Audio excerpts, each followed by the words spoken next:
Perjanjian Renville adalah perjanjian antara Indonesia dan Belanda akibat kedaulatan Indonesia.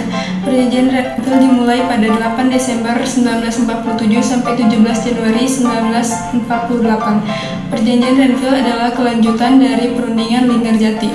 Perundingan Renville dilaksanakan karena Belanda melanggar hasil Perundingan Linggarjati dengan melakukan agresi militer Belanda I. Tokoh yang mewakili Indonesia dan Belanda ialah Amir Syarifuddin, Ali Sastromijojo, R. Abdul Qadir Wijojoatmojo. Agresi militer Belanda ke Indonesia mendapati tentangan dari dunia luar, termasuk Amerika Serikat dan Inggris yang notabene adalah sekutu Belanda. Pada tanggal 1 Agustus 1947, Dewan Keamanan PBB mendesak pihak Belanda dan Indonesia melakukan gencatan senjata.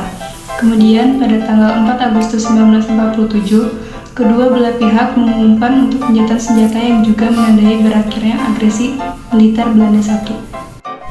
Pada tanggal 18 September 1947, Dewan Keamanan PBB membentuk sebuah komisi yang dikenal dengan sebutan KTN atau Komisi Tiga Negara, yang anggotanya terdiri dari Richard Kirby dari Australia, Paul Van Zelen dari Belgia, dan Frank Graham dari Amerika Serikat.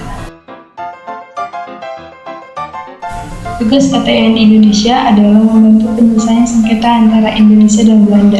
Maka KTN mengusulkan agar pihak yang bersengketa untuk melakukan perundingan. Hingga kemudian terjadilah perundingan di kapal perang Renville yang melahirkan perjanjian Renville. Isi perjanjian yang pertama, Belanda tetap berdaulat hingga terbentuknya Republik Indonesia Serikat. Kedua, Republik Indonesia memiliki kedudukan yang sejajar dengan Uni Indonesia Belanda. Ketiga, Belanda dapat menyerahkan kekuasaannya kepada pemerintah federal sementara sebelum Republik Indonesia Serikat terbentuk.